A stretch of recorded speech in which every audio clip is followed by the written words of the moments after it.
I'm Brian Ballo. I'm a professor in the history department, and I'm delighted to welcome you to the fourth in a series of public conversations sponsored by the Department of History.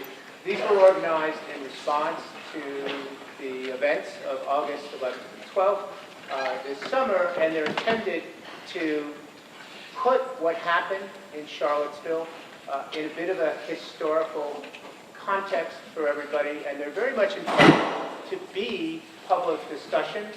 Our speakers are going to talk for a little less than 45 minutes, and then we have another 45 minutes to take questions from the audience. You can ask your questions the old-fashioned way, if you want to be old-fashioned and raise your hand, or you can text them to hist_questions at virginia.edu. We have somebody who will organize those questions and pass them on to our panel. And we do have an illustrious panel. I'm going to introduce them in a second, but first, some thanks are in order. I want to thank Karen Parshall, the chair of the Department of History. Come on, Karen, stand up. Karen. Will help us organize all of these. And I want to thank Alexi Garrett and Zach Hoffman. Zach is behind the camera. Alexi, stand up. These are two PhD candidates who helped organize all of this. Thank you very much. I'm so pleased to have colleagues and friends here on this panel. The first person you're going to hear from is Nicole Hemmer, who's an assistant professor of presidential studies at UVA's Miller Center. She's also a columnist for U.S. News and World Report, and she is the co-founder of a new series on the Washington Post webpage called Made by History. A number of my own colleagues, faculty at UVA, and graduate students have published influential op-eds on Made by History. If you haven't been there, I suggest that you check it out. She is also a podcaster. She hosts the podcast Past Present. Nikki received her PhD in history from Columbia University. She received a national fellowship at the Miller Center on her way to getting that PhD. And her book, Messengers of the Right, is a history of conservative media. It was published by Penn Press last year. Snap it up, soon to be made into a major movie. Dahlia Lithwick is a contributing editor at Newsweek and senior editor at Slate Magazine. She writes about the courts and the law. Now, I do a podcast myself, so I can't say her podcast is my favorite, but it's almost my favorite. My second favorite, Amicus, is just an incredible podcast, and if you haven't listened to Amicus, I really urge you to take a listen. I just listened to her interview with the legal director of the ACLU, David Cole, and it is just a terrific interview on that podcast. Dahlia is a graduate of Yale University and holds a JD from Stanford University. She tackles topics in her writing and in her podcast that have to do with everything involving the law, from gerrymandering to the case before the Supreme Court on the conflict between supposedly free speech and protection for a gay couple. Jamelle Bouie, you may notice, is not here, but he's going to be here. I promise, running a few minutes late. He's Slate Magazine's chief political correspondent. He's written extensively on race, class, and politics in America, and most recently, Donald Trump and the GOP, the issue of Confederate monuments in the South. He is a graduate of UVA, go Who's, with degrees in political thought and government, and he has a gigantic following, as does Dahlia and Nikki on Twitter, and Jamelle has a huge readership for his publication the newsletter. So I've asked each of these speakers to talk for about 12 minutes about the recent history of the alt-right, and then I'm going to let them talk among themselves for a few minutes. You'll be able to hear what they say. And then we're going to open it up to comments and questions, actually just questions, not comments. But if you have questions, you can start tweeting them right now if you want, or you can just raise your hand. So thank you all for attending, and enjoy the show.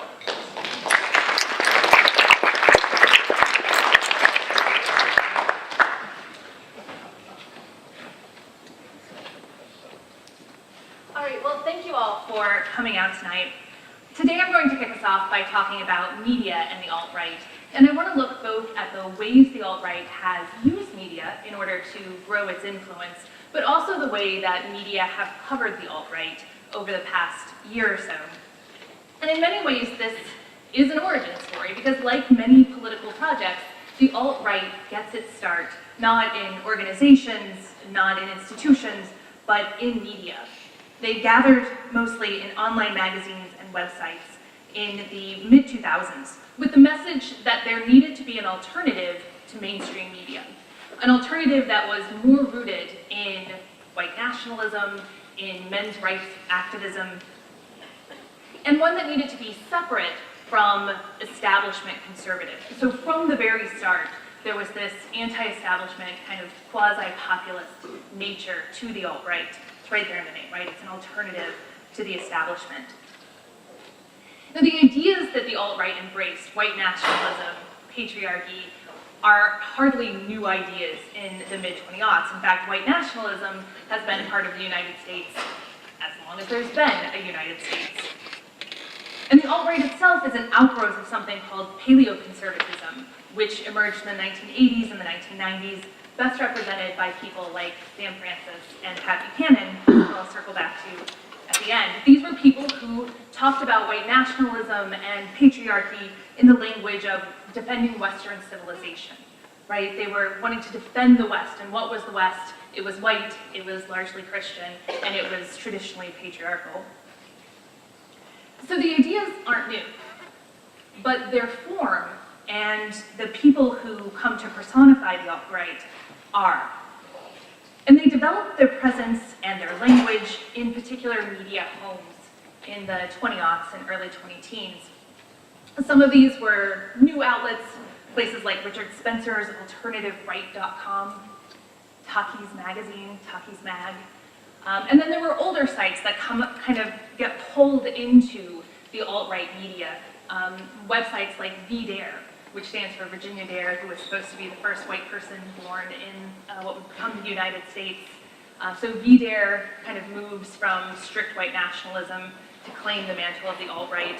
And American Renaissance, which is the project of Jared Taylor, who's probably the best known white nationalist in the United States, or was until fairly recently.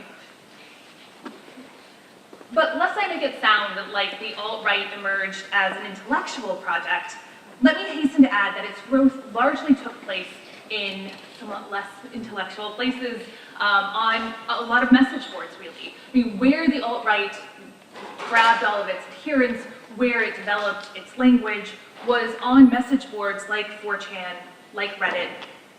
They would later be banned from Reddit, but not until 2016. And not only do they attract adherents on these message boards, but they develop their own kind of lingo, one that was both verbal and visual. Through networks of men's rights activists, white nationalists, gamers, and the like, the alt-right develops phrases like red pill and cuck that become ubiquitous now in mainstream political, quasi-mainstream political conversations. You hear these words used quite often by people who wouldn't necessarily define themselves as alt-right, but this is part of their influence. The term red pill comes from the movie The Matrix. It was used to explain someone who chose to see the world as is, to not be fooled by illusions. And in this case, what red pill means is that you've chosen to no longer see the world through the lie of political correctness, which says that people are equal regardless of their race, their gender, their religion. So if you've been red-pilled, you see through the lies of equality. This actually really comes into being not through white nationalist sites, but through men's rights sites. The Red Pill is one of the most popular men's rights platforms. I don't actually have a picture for explaining the word cuck, because it actually comes from pornography. It comes from a porn genre that features a black man having sex with a white woman while the woman's white male partner watches. And you can begin to think through all of the racial and gender and sex anxieties that run through that without the imagery. And then there are the memes. And memes really are something that's new for the alt-right. Like, white nationalists weren't, like the Klan wasn't out there using memes prior to its merger with the alt-right. And the most prevalent meme is Pepe the Frog, and you can see some of the different iterations here, including when Pepe merges with Trump in 2016. There's no like secret meaning. Like, Pepe was a cartoon, it was adopted as a mascot of the alt-right, and then it just kind of grows from there, to the point where the visual symbol for the alt-right online is a frog. And I want to talk about that more, the cult of Keck and all that. We can do that in the Q&A. And all of this is happening in the late 20-aughts and the 20-teens, largely out of sight of mainstream politicians and mainstream media.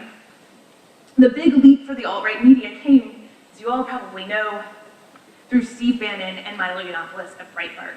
Milo Yiannopoulos catches Steve Bannon's eye through something called Gamergate, which Jamelle is going to talk about in more detail. But Milo sort of emerges as a national figure through Gamergate, and Bannon decides to hire him as the tech editor of Breitbart. And together, Bannon and Milo transform Breitbart into a place that could become, in Bannon's words, a platform for the alt-right.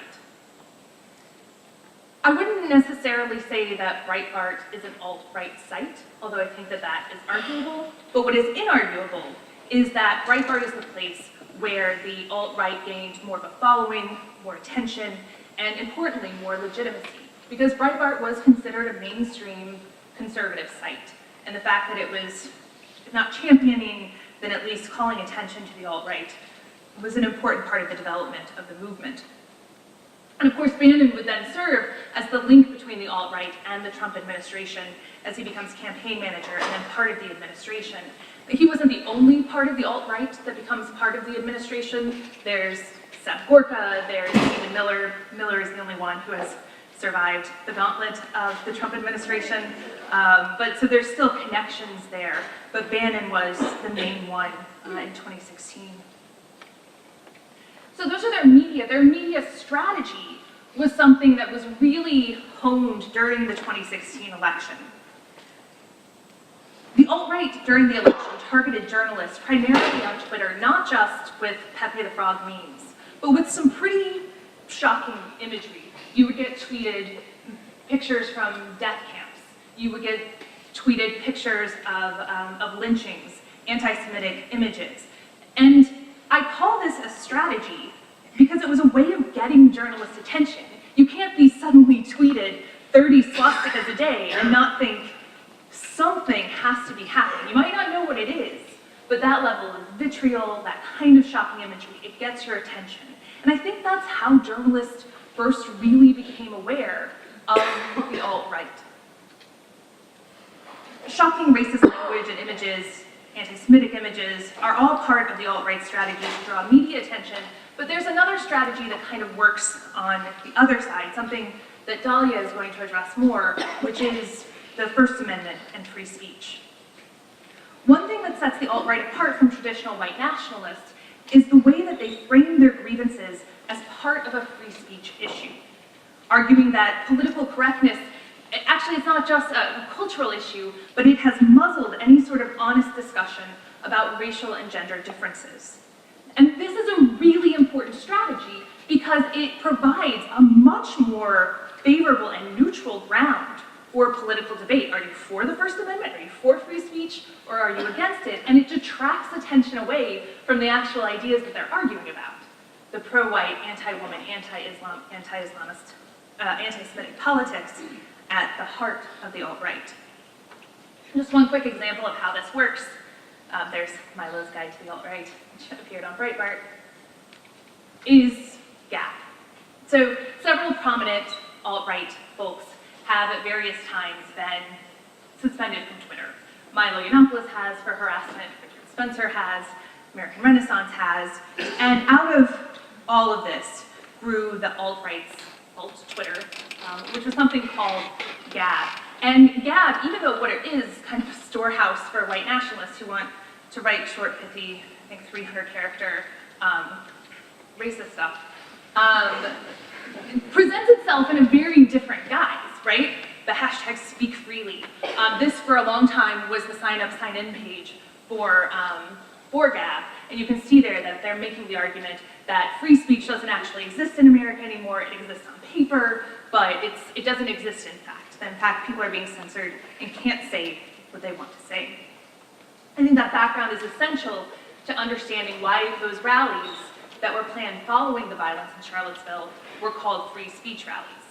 You don't want to call them yay white nationalist violence rallies, but free speech rallies sounds a whole lot better. And then goes into this connective tissue that brought together men's rights and white nationalism under the alt-right banner. All right, so in the few minutes that I have left, I want to talk about how media have covered and responded to the alt-right. After August of 2016, when Bannon was hired by Trump and Hillary Clinton spoke out against the alt-right, the movement gained national attention, and a debate immediately broke out about whether you should even call the alt-right the alt-right. I mean, shouldn't you call white nationalists white nationalists? Why give in to the nickname that they have given themselves? And I think that there are good arguments for that.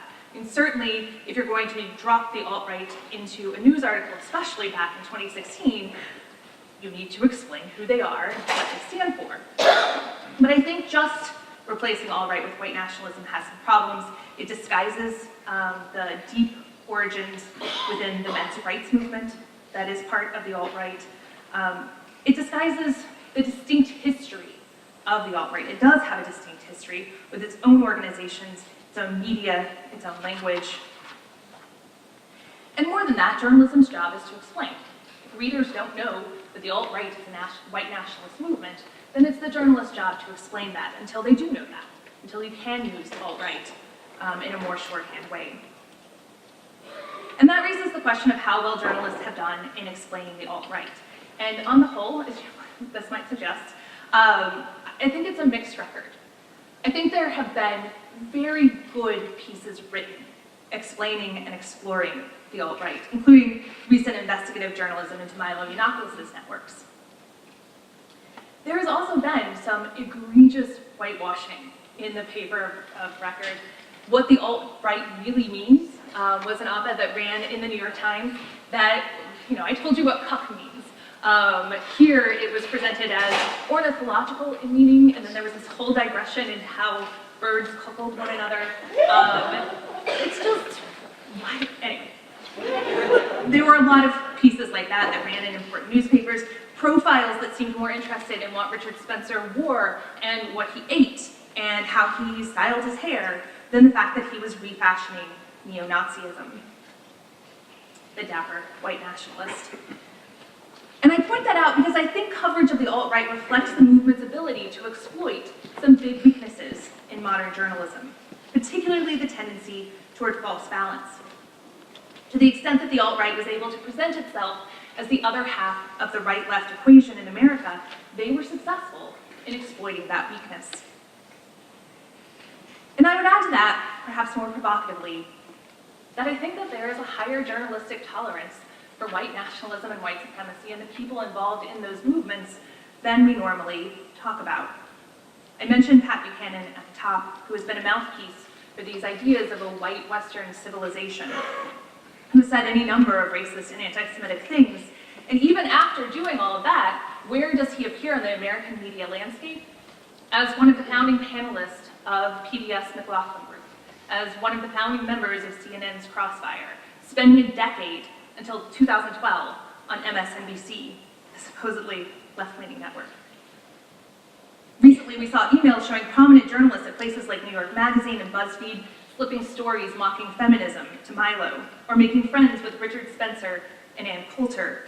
And I think that might help fill one of the missing pieces as to why the alt-right has been covered the way that it has. There is quite a lot of cross-fertilization between alt-right media, conservative media, and more mainstream media, and we should do a much better job of exploring how that has shaped and perhaps even limited how we understand the alt-right. Thanks.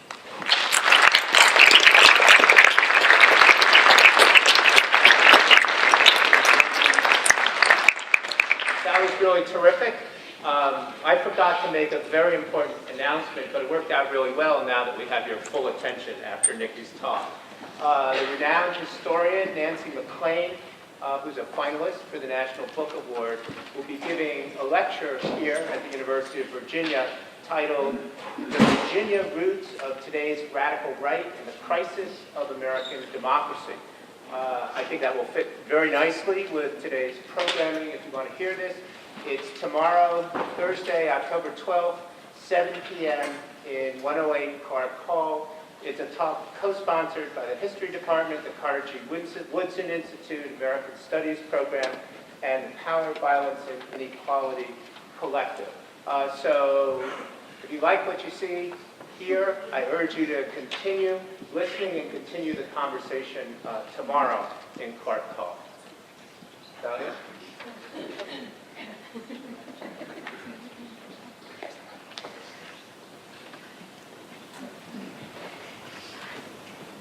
So I want to thank everyone for showing up and thank Brian for hosting. And I think I want to just take one step back. I'm, to be completely clear, not a historian, so I don't come at this as a historian. I come at it as a lawyer and as a journalist. And I just want to point out a couple of things that I think sort of doctrinally, First Amendment-wise, are sort of interesting about what came to pass this summer. And one of them is that I think that what I have learned is that the law is, by definition, an incredibly small c conservative enterprise. And it's always, fighting the last war and not the next war. And it has really very few skills for adapting quickly and being nimble. And what Nikki's describing is a phenomenon that happened in such a compressed amount of time. And I think for those of us in Charlottesville who were sort of taken aback in May with the first Torchlight March, now we think oh, that happened 100 years ago. Why didn't the courts do something? But of course, May was a blink ago. And so I think in a profound sense, to sort of posit how the law enabled some of this, or at least didn't help us get through some of this, it's really important to understand that what law and lawyers and the Constitution are very good at is assessing what happened last time, and not predicting or somehow preventing something that's going to happen next time. And I would also suggest, again, without apologizing for the First Amendment, that when you're talking about First Amendment rights of speech, of assembly, of religion, those are particularly core rights. I mean, I think that there are reasons those are the First Amendment. There is a deep, deep tendency, I think, to say we're going to, at all costs, preserve those rights from encroachment, even at some significant cost, because those rights are so foundational. So I think just to set it up, it's really important, I think, to understand that the law can only do what the law can do. And for the last year, and some of you probably heard me say this, the answer to almost every question at every event that I am forced to give is norms. We have norms of behavior, and most of those are not codified into law. And when the norm of not invading a town with flaming torches is violated, one hopes desperately that the law is going to kick in. But there is no law that we yet know of that completely maps onto the situation. It's a behavioral norm, much the same way that you didn't used to tweet photos of lampshades at Jewish journalists and say you hope that Hitler would get them next time.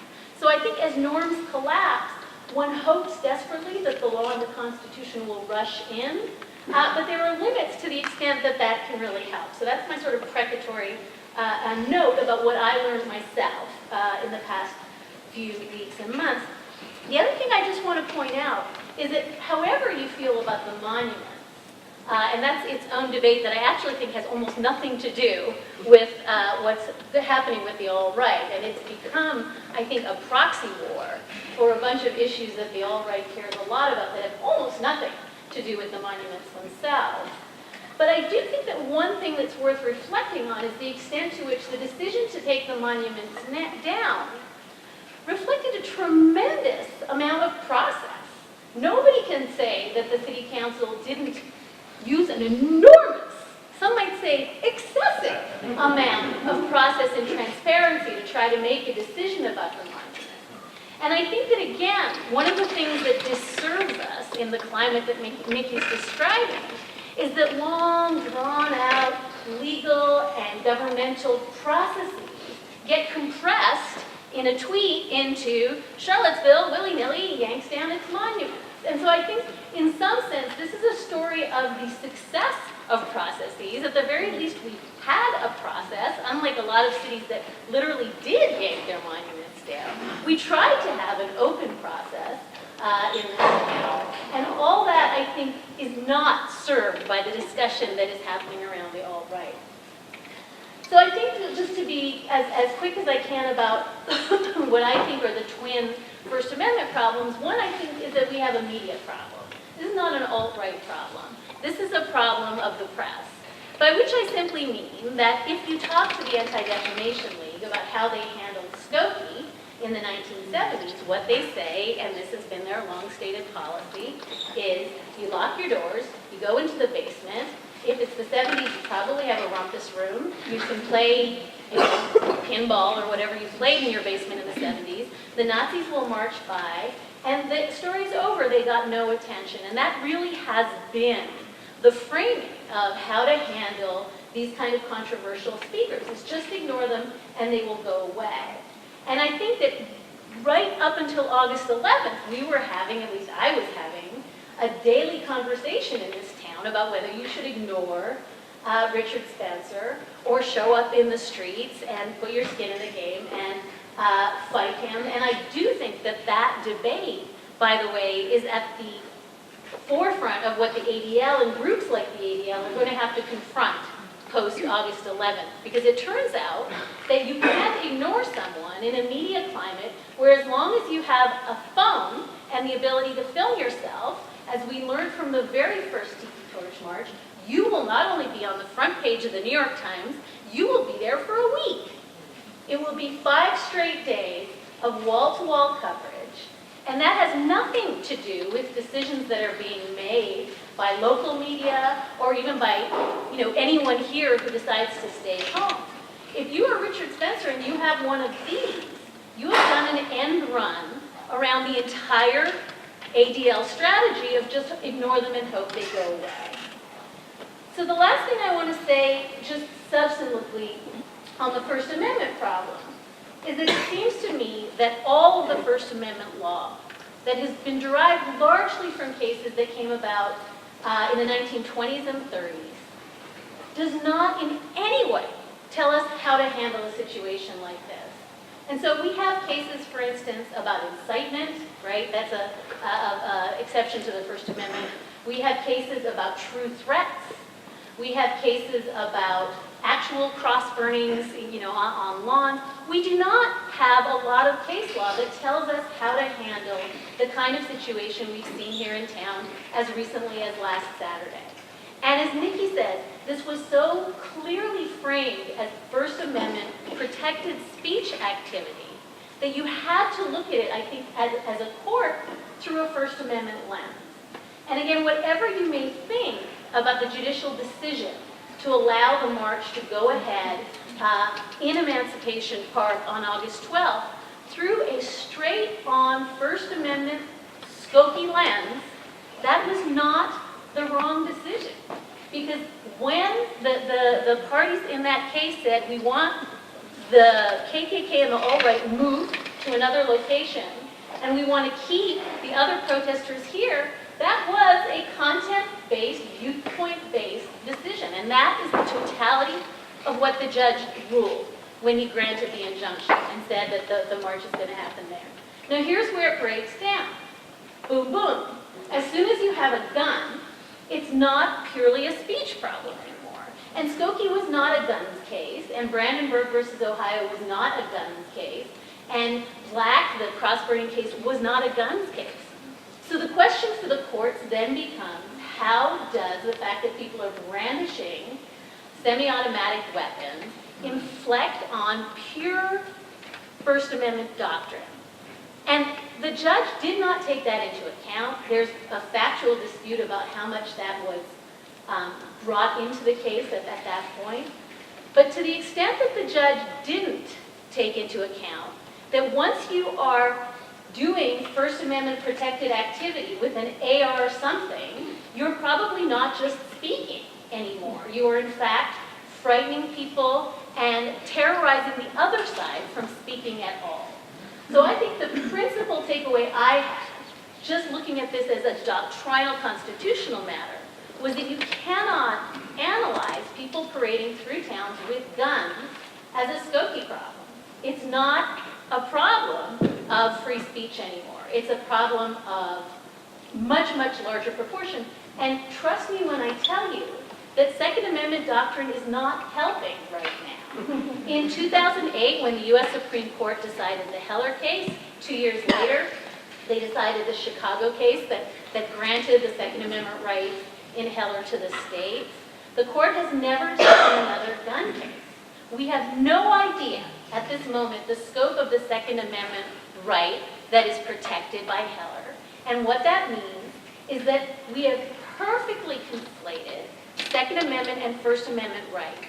And in case after case in this country, when people are asked to leave their weapon at the door or to not bring their weapon into this particular Hooters or to not bring their weapon, it's always a Hooters, to not bring their weapon into this particular place of business, they say this is a First Amendment activity. I'm not just carrying a gun because I'm carrying a gun. I am, as Nikki said, everything is now expressive activity, and I am expressing my deep love of guns by parading around with them. And please understand that if that is going to be protected, then you've just seen the First Amendment completely swallowed by the Second. And in my view, that was the absolute cornerstone of the problem on August 12th, and going forward, it will continue to be the problem. It is not an accident, friends, that in Boston and California and the other cities that have since had these kinds of marches, they very, very much control the weaponry as the quid pro quo for having a march. So I think the very last thing I want to say just goes to something that Nikki started to say, but I think it is worth really pushing forward, which is as long as these are framed, and again it was framed this Saturday, as a First Amendment problem, and a group is saying, look at me, we're not Nazis, we have nice khaki pants, and we have nice, white shirts, and outstanding haircuts, as long as they continue to posit that they are a beleaguered minority that is being prohibited from speeching, they are going to continue to prevail. And it seems to me that part of the doctrinal work that needs to happen is to say, actually, you are not an oppressed minority for First Amendment purposes if you're equipped with a gun in one hand and with money in the other. And I think that the slow braiding together of money, speech, and violence in this country, and this has been happening a long time. Money became speech in Citizens United. As I suggested, I think guns are more and more becoming speech and a sort of performance art sense of the world. As those three things become braided together, we utterly lose our ability to think of these as purely speech problems. Thank you.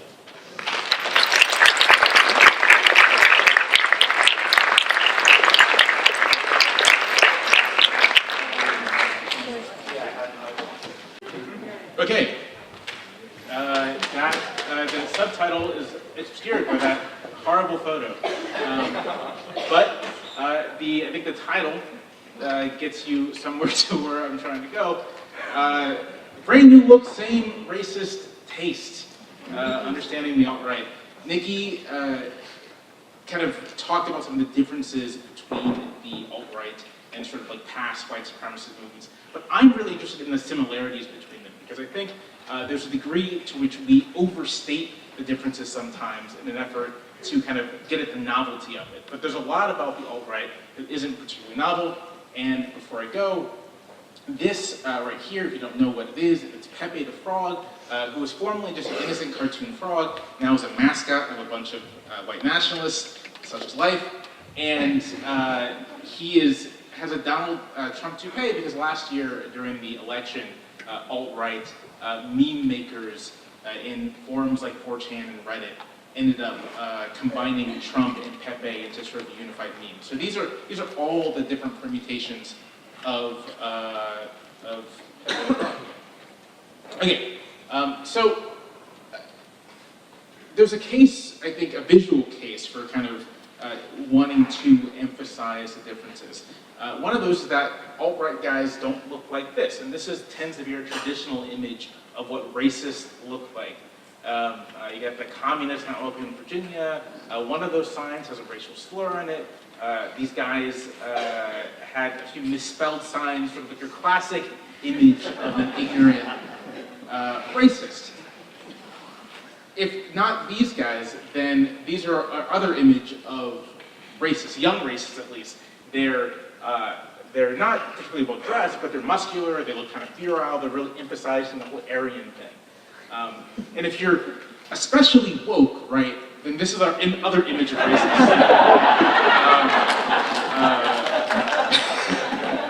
That's our other conception of race, guys in boardrooms. I don't know who these men are,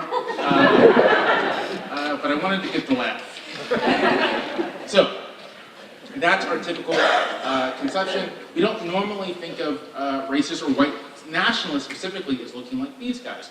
Whether they're a wannabe diva, whether they're a kind of, I think, dopey-looking guy, Richard Spencer, whether they're the schlubby-looking guy on the bottom, who is Mike Enoch, who has a very popular white nationalist podcast that recently was profiled by the New Yorker. You can read the profile, it's very disturbing. We don't normally think of racists as looking like this, and that's where I think some of the attempt to want to kind of distinguish between the alt-right and past white supremacy movements comes from. But I myself am not so sure that one should do that. So one reason, and this gets to sort of the origins of the alt-right, or at least, yeah, the origin of the alt-right, is, so I think the nominal origin of, say, Milo here is Gamergate. For those of you who don't spend any time on Twitter, Gamergate was a 2014-2015 controversy involving video games and video games journalism.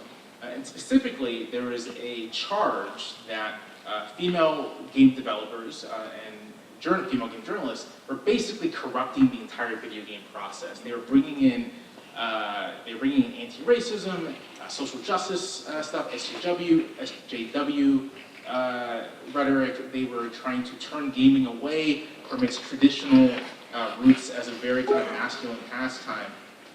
And it was sparked by sort of it was actually sparked by kind of this guy being very angry at his girlfriend for breaking up with him, and then it became a thing, which is important given the role, as Nikki mentioned earlier, of sort of men's rights activism in all of this, and the online kind of permutation of all of this.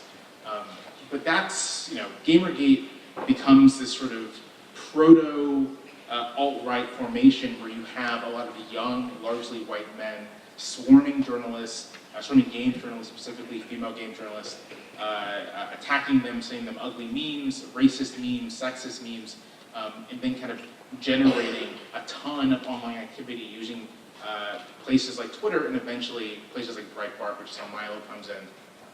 And a guy like Steve Bannon recognizes that this is sort of a lot of potent energy for organizing and activism, and begins to reorient Breitbart towards trying to capture it and then bring those angry young video game players to, I think, an uglier set of ideas towards ideas like white nationalism. And by 2016, you kind of get this they merge, whereas you see the same, and as someone who spends a lot of time on Twitter, the best way to describe this is you saw accounts who had avatars that were Japanese cartoon characters yelling racial slurs at you. And that kind of represents, I think, the merging, or the kind of the shift of Gamergate into kind of the nucleus of the alt-right. Anyway, so you have that, and that does seem extremely novel. Internet, video games, flamboyant, sort of guy, Milo, that all seems very novel. But I would posit that it really isn't. So this is the Ku Klux Klan, obviously. They're dressed up. They have a flaming cross in the background. And one way, because we have the image of the Klan kind of like burned into our collective memories, one way to look at this is like, oh, this is the unique American evil, and it is. But you could also look at it another way. Here are a bunch of people, a lot of them young men in their 20s and early 30s, dressed up in flamboyant costumes with names like Grand Dragon, with organizations called Claverns, hanging out in kind of a rally atmosphere. That sounds like August 12th, right? You look at the gathering on August 12th, and you saw guys in medieval costumes, you saw guys who did all kinds of flamboyant, where you saw basically them doing this style of thing. And I think it's worth thinking about the Ku Klux Klan as exactly that. Both a racist terrorist organization, but an organization that deliberately used the 19th and early 20th century equivalent of memes, internet culture, to basically, in the eyes of its observers, make itself seem less innocuous. Nikki spoke about the way in which the alt-right has used the free speech rationale to kind of get ancient conversations. There's something analogous going on here, where you have these virulent, violent white supremacists in goofy costumes and ridiculous names. And this sort of makes it seem less threatening. It makes it seem more acceptable. And especially in the first iteration of the Klan in the 1870s, what it does is it attracts lots of disaffected, angry young men looking for a way to give their lives meaning in a somewhat chaotic circumstance. So there's that. There's sort of and this isn't a surface level similarity between now and then, I think it's pretty deep, but I would call it kind of like a tactical similarity. The use of costuming, of memes, of sort of all this pageantry to both create an identity and provide a space for really ugly kinds of action. It's much easier to burn a cross on someone's lawn when no one can see your face. And if there is something worth noting about August 12th, it is the extent to which people were happy to let their faces be seen. And that I think is very noteworthy. The other similarities are very much ideological. They deal primarily with the extent to which the sort of white nationalist ideologies of the alt-right aren't that much different from, say, the white nationalist ideologies of the 1920s and the late 19th century. I have one more slide here, and I just like this. It's two Spider-Men pointing at each other. Who's the real Spider-Man? I don't know. And that's just to illustrate that if you were to pluck out someone like Madison Grant, who was an early 20th century sort of eugenicist, white nationalist type, and put him in a room with Richard Spencer, they would have a hard time figuring out where their ideologies differ. It's the same kind of nativism. It's the same belief in the kind of inherent superiority of the white race. It's the same belief in patriarchal hierarchy. There's so much continuity there that the attempt, I think, in mainstream media to treat the alt-right as especially distinct kind of misses the forest for the trees here. There's, I think, a direct line, and if you pull back even further, you see it in some of the kind of proto-alt-right, early 90s white nationalist thinking from guys like Jared Taylor, Pat Buchanan. There's a very, I think, direct line from the present day stretching all the way back to the early 20th century. to the heyday of race science. Right, so I have a couple of minutes, and there is one last point I wanted to make that's going to kind of jump off the points made by Dahlia and Nikki. And that gets to, I think, the problem mainstream media, mainstream observers have with efforts to push back against this. After August 12th, you saw a lot of discussion about Antifa. Is there like do we know how that's pronounced? Antifa. Antifa. A lot of discussion about Antifa as sort of inimical to American values, right? That it is wrong on a very basic level to use violence in service of stopping speech you disagree with, speech that offends you, speech you find dangerous. And I want to put an idea out there. I think there's an unexamined degree to which our ideas of free speech are built around a kind of polity that no longer exists. And that is a white one, a patriarchal one, a racist polity. And we don't have that to the same extent anymore. This is a genuinely multiracial society in a way that it wasn't always. This is a society where everyone at least has a nominal right to speak in the public sphere. And I think what free speech looks like takes a different form. What's acceptable in defense of free speech takes a different form if you root it in the particular histories and experiences of people who were excluded from free speech, and if you root it in the recognition that ideologies like white supremacy, ideologies like white nationalism are themselves illiberal and dangerous to the further exercise of democratic freedoms. One thing that has struck me in the post-August 12th conversation, one thing that struck me sort of in this age of Trump, is how much we're not having, I think, a needed conversation about how, about the threat of white supremacy, not just to people of color, but to American democracy in general, and to what it means practically in terms of how we think about speech, in terms of how we think about politics, to take that threat seriously. All right.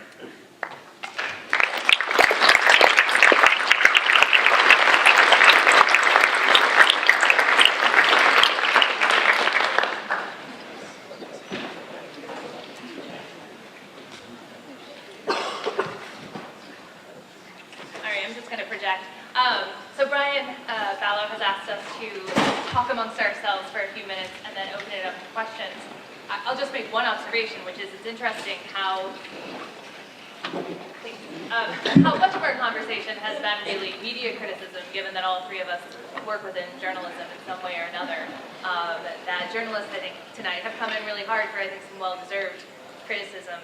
I have a question actually for Jamelle, and that's in the discussion from Gamergate and the way that Buchanan exploited the passion of Gamergate in order to direct people toward the alt-right.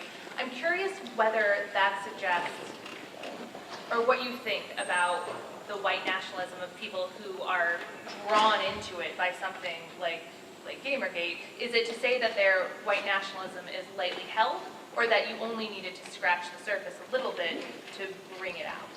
It's a really good question. I think just from observing how Gamergate developed and then progressed, I think it's a little bit of both. They're obviously, video gaming is a pretty mainstream passion at this point, and so out of any random selection of gamers, there's going to be a couple white nationalists there. And they may have been politically disengaged when with Gamergate, and then Bannon and Breitbart were able to do was activate and mobilize that particular ideology towards action. But I think there are many more basically young guys who were radicalized. And we don't tend to use the language of radicalization when it comes to young white men. That tends to be a term saved for young Muslim men. But the patterns are basically the same here. And I think in the same way that radicalization in the Islamic world begins with kind of ambient ideas in the culture that are then twisted and taken to extremes, I think one should not underestimate how, the extent to which a lot of these young men are not only living in a culture where racist ideas are just a part of the stew we all live in, but they likely live in segregated environments. They likely are in, their actual geography of life is such that when presented with these kinds of ideas as a kind of forbidden fruit, there's really nothing to push back against. So I think there's that. I think there's a way, and this is sort of, to go a little bit down the path of why racism is dangerous to American democracy. I don't think it's actually when you have a society as rigidly segregated as ours, the extent to which white supremacist radicalization is more likely, I think it's just raised considerably. And I think that's part of the story of Gamergate and the alt-right. Can I ask a related question? Can you turn on your mics? I could. Can you make it up? Yeah. Wait, can you hear me? No. Mic is on. Okay. Thank you, Jamelle. My related question actually goes to sort of a tension that I thought I heard between the two of you, which is, you're talking about, video games, cartoons, looks obsessed, what sounds like, my 14-year-old son, except he's vastly more sophisticated. There's a way in which, I'm torn between, the construction of this is just toxic teenage masculinity, and entitlement playing out, and the extent to which I think Jamelle was saying actually that is being weaponized, like that's a strategy to make it look like it's young and fun and it's about games and it's about, when we're just playing. And certainly I think one of the lessons of August 12th was a lot of the boys who came here without masks were like, what? They took a picture of me and I lost my job? I mean, that's, 3-year-olds could have figured that out. I think there's something really real there. I think some of those kids came here and they thought this was a game. They thought they were cosplaying, and then someone got killed, and they were like, holy shit, right? Holy crap, this is real. And I think in that realization is a story of exactly the mentality at work here. And I would just add to that there's a way in which Jamelle and I are coming at the same argument from different sides, which is to say that I think a lot of the attention to style and a lot of the restyling and refashioning that the alt-right is doing is the way that racism works. Racism in every generation restyles itself into the modern fashion, whether that is eugenics or IQ tests at the turn of the 20th century. That Klan in the 1920s was part of this modern consumerist fraternal organization thing that was happening in that era. And what the obsession with Richard Spencer's style suggests is that many journalists who are writing about the alt-right are confused as to the nature of racism. They think that racism is a dusty, thrown-back thing, which some of the pictures that Jamelle showed, like, you have to be in black and white and sepia tones in order to be a racist. And that's what those articles reveal, that they don't understand that racism and white nationalism are modern, and they adopt memes and modern language, and that continuity is in the difference, right? It's that constant adaptation. Great, thank you everyone. We're going to move into the Q&A session now. So I will be calling on hands as well as reading aloud anonymous questions that were emailed to me. So I'm actually going to start with one of the questions that was emailed for the group to get us started. Should the alt-right even be given a platform in the media at all? i.e., interviews on NPR with Richard Spencer. This also relates to a second question we had is, do we continue to legitimate these groups by talking about them so much in the media? Well, I think for one, at a certain point, you have to talk about them at least. Like, should you put Jared Taylor on CNN as happened in 2016? No. Like, you don't actually need to give a white nationalist 10 minutes on national television to explain why he questions whether Jews are people or not. Like, that's not a good use of media space, in my opinion. But you also cannot, by the time that Steve Bannon was brought into the Trump campaign, it would have been journalistic malpractice to not talk about this movement that was being mainstreamed through the website that he owned and through his own political connections to Donald Trump. I think Nikki's right. I don't think there's any need to interview particular personalities. Even the New Yorker profile I mentioned involves a very brief interview with him, but it's mostly written around him. It involves conversations with family members, former friends, former classmates, that sort of thing.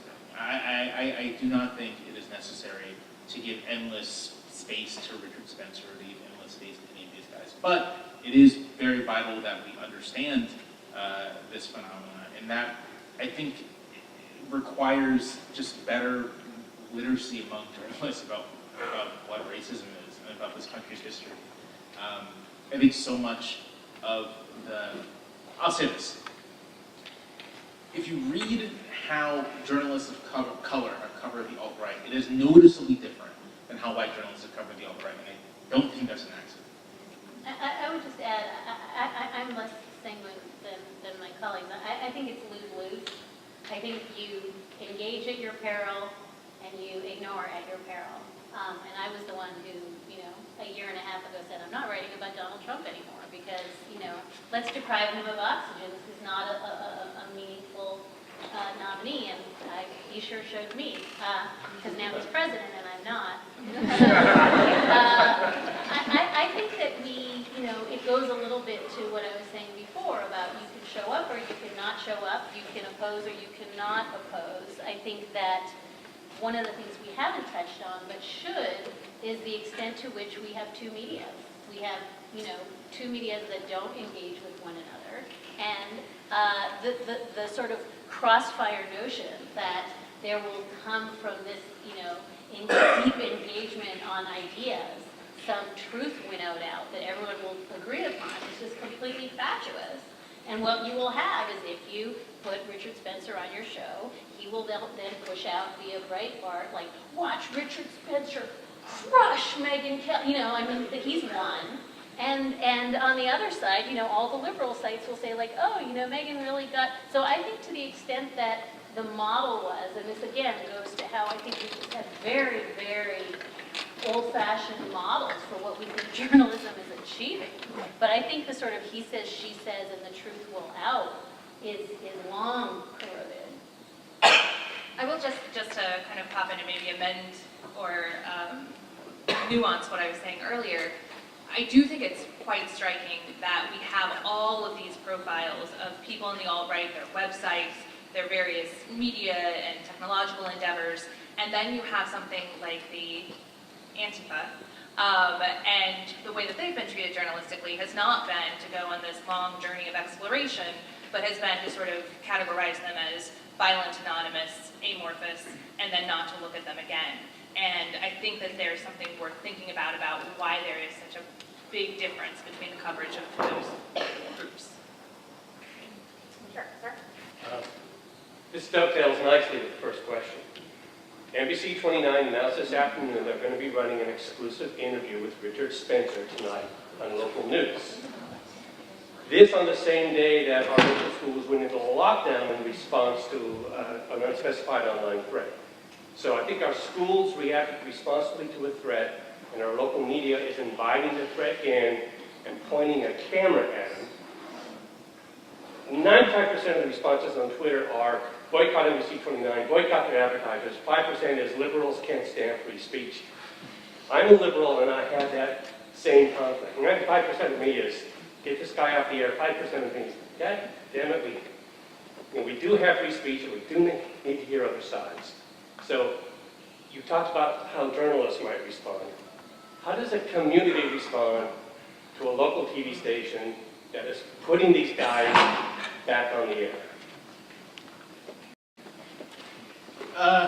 So to actually walk back a little bit, Dahlia talked about this notion that we can debate something and come, two sides can debate and come to some sort of agreement or understanding or some revealed truth. And I think that idea rests on like an unstated belief, which is that everyone participating holds the same core values about the society in which they live in. That they may have different politics, but in the end, we all believe in political equality, we all believe in sort of the suite of rights we associate with the Enlightenment. And I think the trouble with someone like Richard Spencer, and this gets to your question, is that I'm not sure that many Americans have much experience with living in a political world where actually some sizable number of people don't buy in to that belief in political equality. That they don't actually buy into the very core values of the community. And as such, a debate with them isn't going to come to any revealed truth necessarily, because you really are on fundamentally different planes. And this isn't a liberal conservative thing. This is sort of, do I believe that all people are like equal, right? Like on a very core level. Do I believe that society should be organized as like an ethno-state? And if you believe that, then a debate with even a right-wing conservative, nonetheless maintains a belief in political equality, is not going to go anywhere. It's just going to be, I think, all it's going to do is spread illiberalism into the public sphere.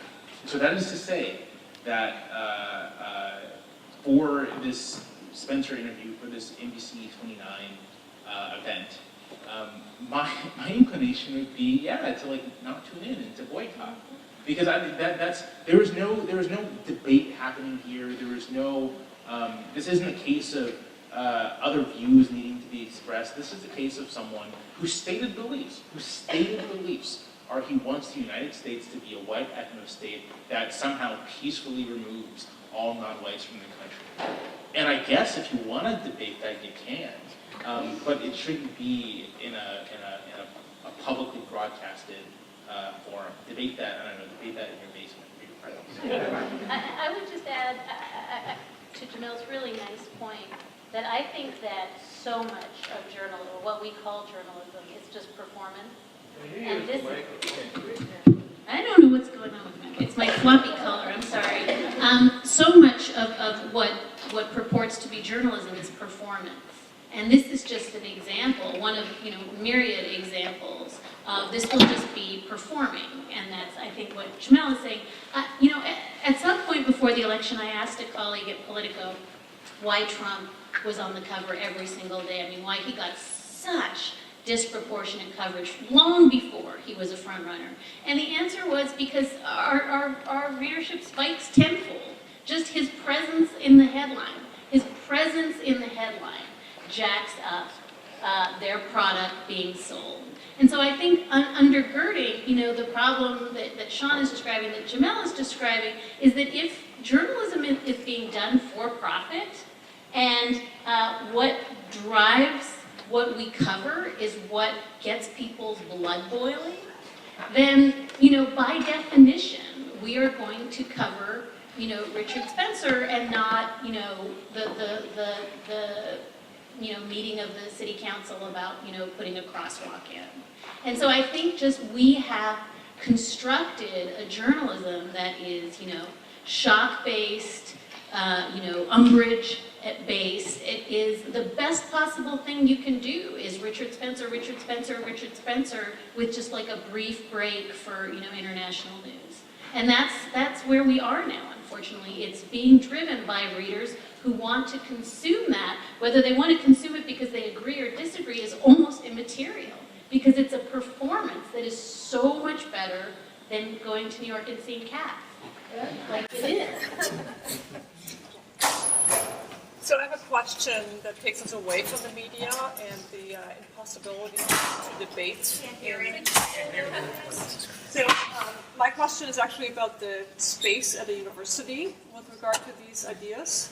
So yes, we know what the media, how we might react to media coverage, but how do we actually conduct ourselves at a place where we are supposedly preparing the next generation of citizens for a life in a civil democracy? So do you have any suggestions for us who are wanting to make this productive and into teachable moments?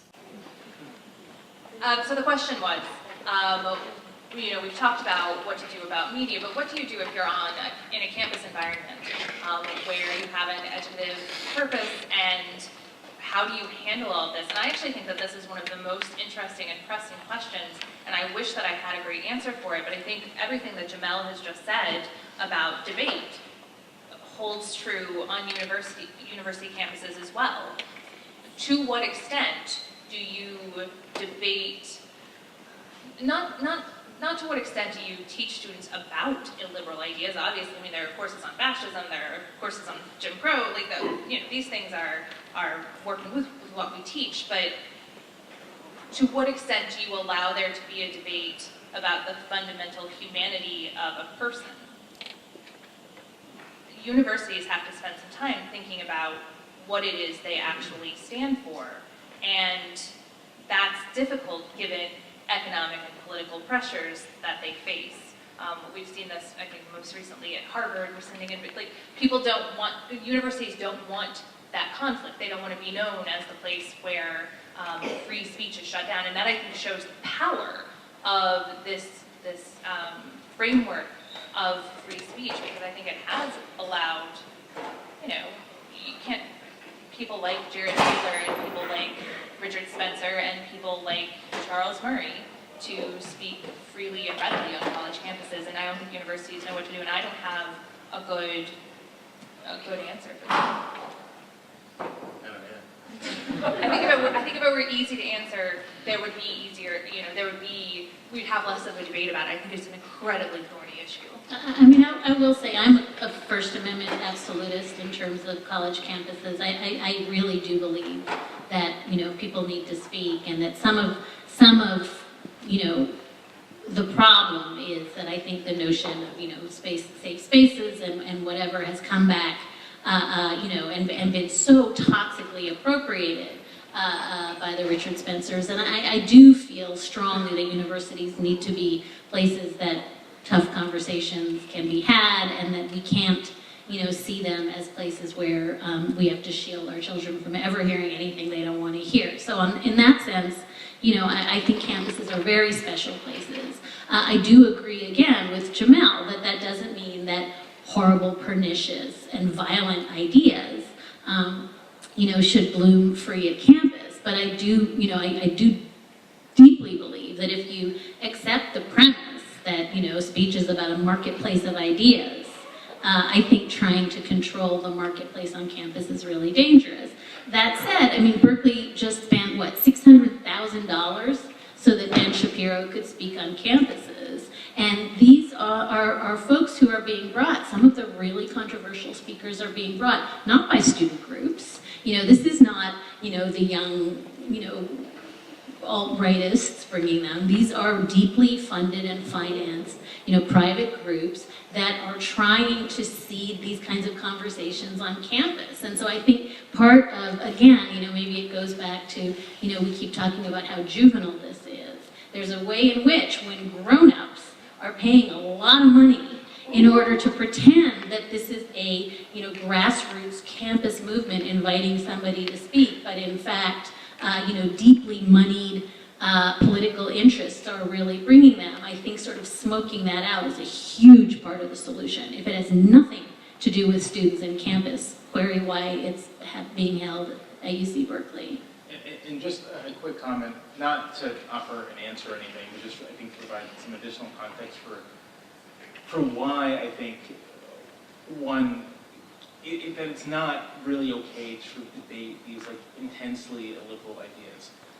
So it's been 3 years roughly since we got news, right, that the water supply in Flint, Michigan was basically unusable.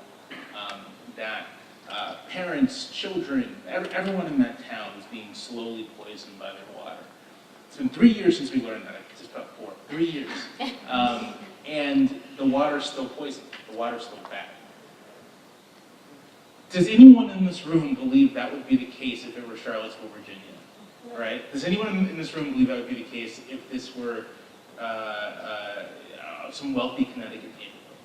The reason why that's the case is tied completely to the fact that Flint is a town of a lot of poor black people. And the extent to which there isn't a public outcry for an immediate response, or immediate fix, reflects the extent to which ideas of the sub-person of Black Americans are still alive in our society. It's still a live idea.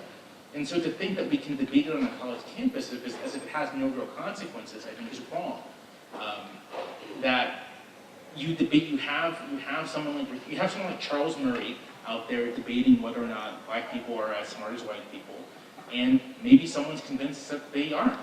And they see something like Flint, and they're like, well, them's the breaks. That's what happens, and they move on. So. Thank you. In an effort to address all the anonymous questions, I'm going to ask two at a time that are related. Can you talk a bit more about the men's rights movement compared to the alt-right, and why we don't hear about the former as much, and how they're integrated? And how might other recent conservative offshoots, such as the Tea Party, libertarianism, be related to or interact with the alt-right? Well, so men's rights activism also, I mean, the idea of men's rights as a particularly need to protect men's rights comes out of the 1970s, but more recently it has a strong online presence that is contemporaneous with the rise of the alt-right and has been an important part of it. I mean, the basic idea is that progressivism and feminism and all of these things have served to oppress men, and that men need to have a rights movement of their own in order to reclaim their equality, or perhaps their supremacy, depending on what site you're actually on. Male supremacy does tend to be sort of the through line, and feminists tend to be the bad guys in all of this. And I didn't mention this in my talk, but I think that the Gamergate controversy, because it was so focused on women journalists and women game developers, that in itself was part of this men's rights activism that was happening online. And I would even say that more recently, the Google memo and the arguments contained therein, that is an alt-right document. There's a reason Damore went and gave his first interview to an alt-right radio station, but it's not presented that way when we talk about the Google memo and the issues of women in tech. And I think that because we don't have that conversation about the centrality of men's rights to the alt-right, that we miss those connections. And I think that that's an important error in our analysis. Much about how other conservative groups should interact with the alt-right. How they should, how they do and should, maybe. I mean, the Tea Party and some, I mean, they're very different. I don't want to lump them all together, but the Tea Party sort of got at that sense of populist discontent with establishment conservatives. So I think there's some through lines there. And the libertarianism, I think there are connections in the freedom of speech type language. So there are connections. They're certainly all in the same, it's all the right, but it's very different permutations. And I wouldn't want to connect them too closely where they're not connected. Okay, how about in the corner? Yeah, so you talked about the discrepancies in the coverage between the right and the left. Like, look at this dapper white nationalist versus, like, look at these violent leftists attacking these protesters. And, you know, given that this discrepancy is, like, pretty deeply seated, like, the term alt-left before was used by Trump after the August 12th rally was used, like, by a lot of journalists connected to MSNBC on Twitter, even, like, it came out of, like, more, like, Democratic talking heads than Trump. To equivocate the two sides, but in light of like recent, you know, how we're changing our perspective on what the right is and the media's role in the rise of the alt-right and the rise of Trump, do you think there's going to be, do you think there should be more engagement with the left and more of change in how we look at them, and whether or not there should be, do you think there will? You know, one thing that your question's super interesting, and one of the things I was thinking when Nikki was talking, I'm going to say Antifa, and then afterwards we'll go out back and guard myself. But, you know, one of the things that I thought when Nikki was talking about Antifa is how intriguing it is that Antifa, whatever they're framing their interests as, they're not speech interests. Antifa, more than anything, you know, are sort of famous for, you know, sort of covering your face and setting garbage cans on fire. And I think that it's interesting because part of the disparate treatment of these two entities might have to do with, one group that is desperately trying to, speak and speak and speak, and another group that are fundamentally, I think much more disorganized. There's no, Antifa Richard Spencer that I know of, who gets on all the shows and talks every night. So I think that it doesn't map neatly onto anything that we can understand. And then Antifa sort of emphasizes that by not speaking. So I think that there's not parity there, and that's part of the problem. I will say, having done a bunch of reporting after, August 12th, and some of my reporting, that suggested that when, the police stood down, Antifa, actually stepped in and was, did an enormous amount to actually do the opposite of what we think they want to do, which is, destabilize and foment nihilism. I got kind of called out a lot for that because it doesn't fit the narrative. The narrative is supposed to be that they set garbage cans on fire. So I think that in a complicated way, that story is hard to tell, in part because they're not colluding with the media to tell it. And the only other thing that your question made me think of, but it's a point that I think we should surface here because it's underlied a lot of what's going on here.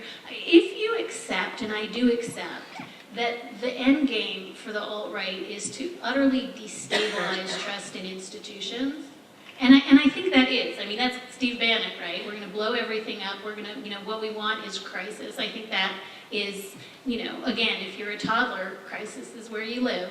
And I think that it's really important to understand that the fallout from August 12th, I think locally, has been a deep uneasiness about institutions.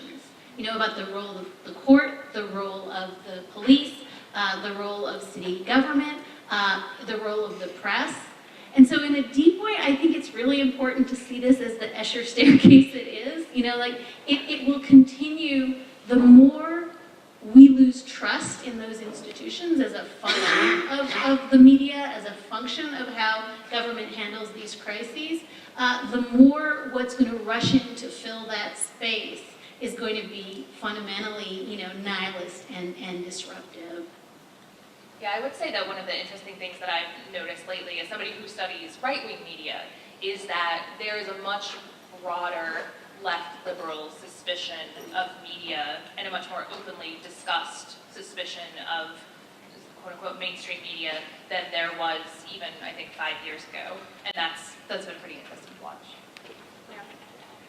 I wanted to come back to Dorothy's point about how we deal with this at the university. The only way I've been able to deal with it, I teach in the German department, is case by case. I had a student in one of my classes who was definitely alt-right leaning, and I felt like I had to make him welcome.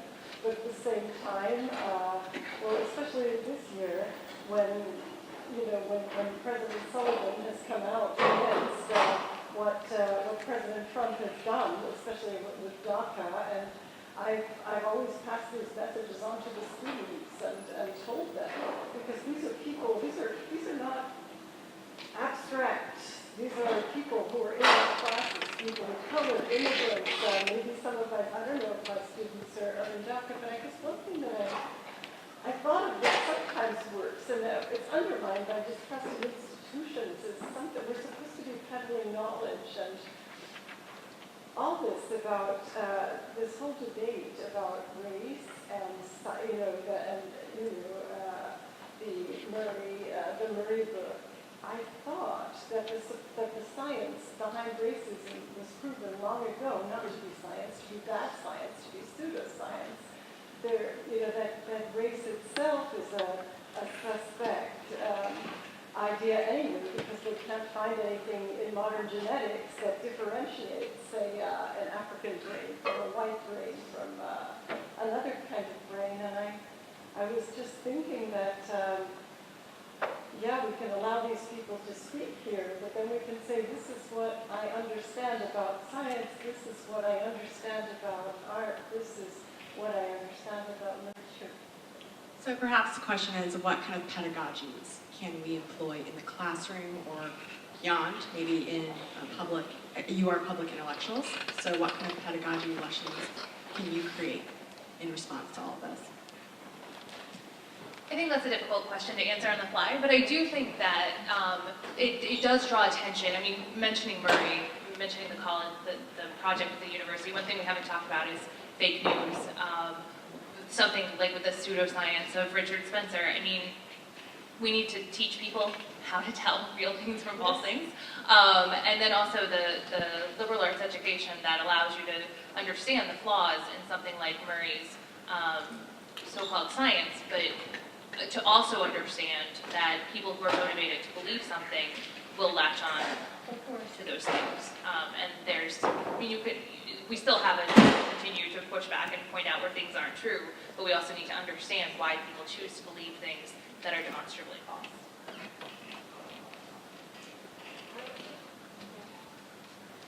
The question I came to hear was, how did Charlottesville become the center of this thing?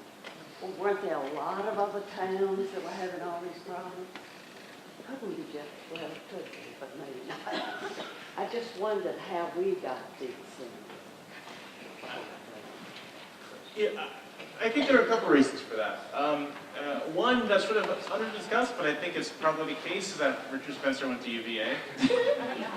He went here, and so he's sort of familiar with the town and familiar with its politics and kind of recognized it as kind of, at least like on the surface, this liberal, tolerant enclave. So there's that. I think one of the things happening in Virginia at the same time was a political campaign that was very explicitly like centered around like mobilizing a backlash to discussions of monument removal. So Corey Stewart's campaign for governor was in the atmosphere at the same time.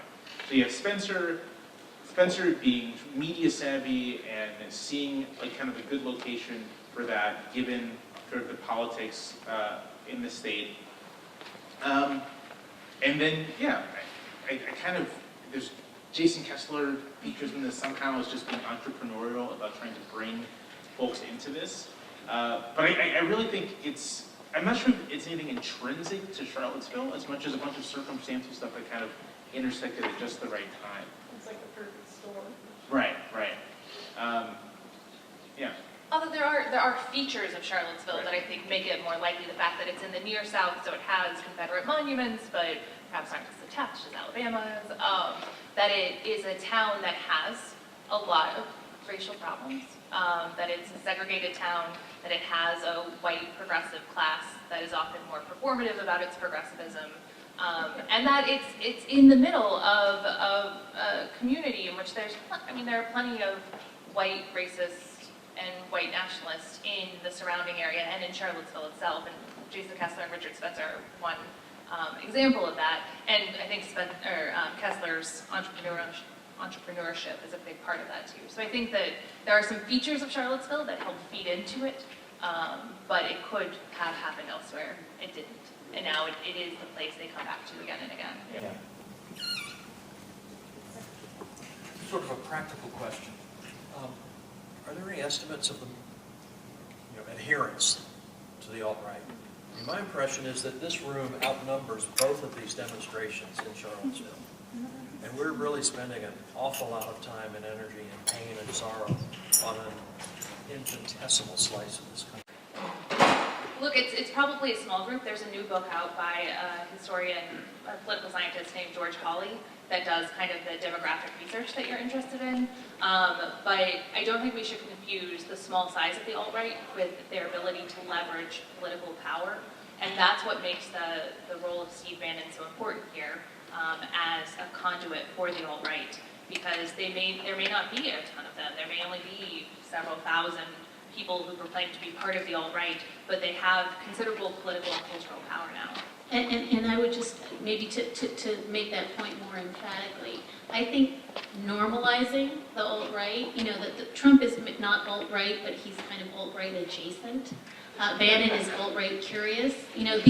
Part of what I think is problematic, and Nikki's slides really show it, is the degree to which this has leached into mainstream politics, and that you have people like Corey Stewart, who are both of this and apart from it, who are toggling constantly between lanes in a way that a year ago would have been unfathomable.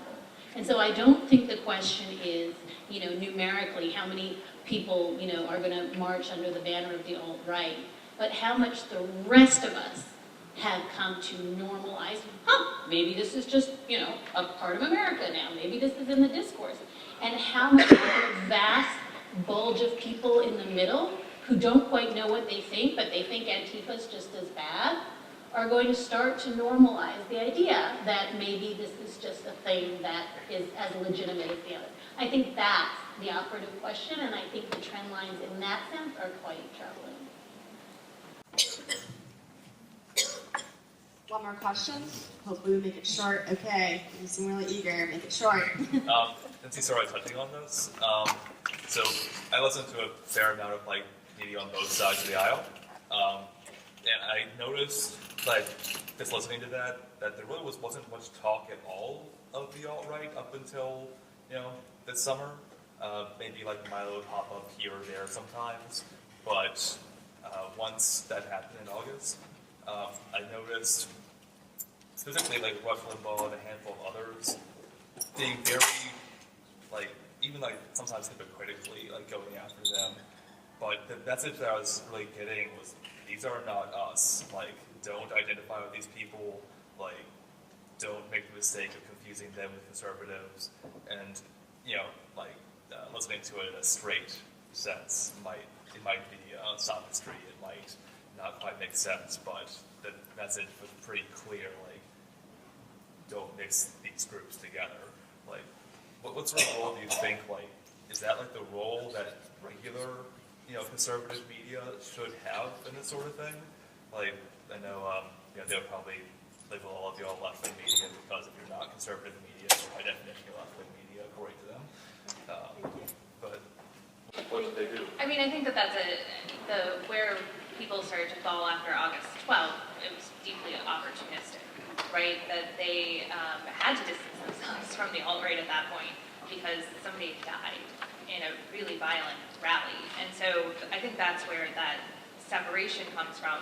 One of the problems that conservative media has separating itself from the alt-right, is that there's a ton of overlap. I mean, think about somebody like John Derbyshire, who was at National Review and then was writing for Talkies Mag and is a white nationalist, a pretty open white nationalist, and sort of there are ways in which these groups kind of overlap, and you can try projects of purging these groups and these ideas, but I don't know how successful that's been. And you see something like Fox News, and what's happened since the election is not that they've become anti-alt-right, it's that they have become more Trumpian and more, to borrow your alt-right curious phrase, more alt-right curious in the new talent that they've brought aboard, the people that they've elevated. So I would not expect conservative media, with some exceptions, to stand on principle on this. To add to that, quite a few conservative writers, sort of ones writing in mainstream publications, mainly have noted the extent to which conservative media and movement conservatism has become this sort of reflexively anti-liberal enterprise, that whatever liberals like, we do not like. And there's a really dangerous way in which that actually opens the gate to alt-right ideas. And the example I have in my mind is very recent. Nikki mentioned Ben Shapiro earlier. Ben Shapiro, if you do not know, is a youngish conservative personality. He writes, he speaks, he podcasts. He has a widely viewed YouTube channel, and he runs a website called The Daily Wire, which gets millions of visitors. Ben Shapiro made himself known to mainstream audiences when he kind of had a break with Breitbart a couple years back, and sort of wrote about the anti-Semitic harassment he got at Breitbart. And so he sort of staked his claim as an anti-alt-right, to some extent anti-Trump conservative. But he also very much is of the, if liberals like it, then it's bad. Liberal snowflakes, they don't respect free speech. And one what happened recently is that the Daily Wire ran a video commemorating Columbus Day, commemorating Indigenous People Day, which, and this is like a 35-second video, and I'll give a brief narration. It begins with a crude cartoon drawing of an Indigenous American cannibalizing another Indigenous American, slaughtering several others, before Columbus comes, shows them the wonders of forks and knives and European cuisine. The cornfields come down, the cities come up, and then there's a list of all the achievements of, quote, Western civilization. Now, I saw this on like Monday when I don't know what I was like just futzing around, and I was like, I literally cannot believe that this got made. It's just so, it's so like mind-bogglingly racist. It was quite, honestly, it's the most racist thing I've seen all year, and like, I'm a black journalist. Now, Ben Shapiro has disavowed this video. He said it shouldn't have run. He said that it was a mistake. And that was his second statement. In his first statement, he said, oh, this is satire. We're just satirizing liberals who want safe spaces, who can't take free speech. And that I think is the problem conservative media has. That's a gateway. That's a cross-pollination that can lead to really ugly and dangerous places, as I think Ben Shapiro should now be aware of. Right, and that idea that like swastikas, we're just using them for their shock value, right. And then all of a sudden you're a Nazi. It's just like, maybe stay away from that kind of satire. Please join me in thanking our panelists.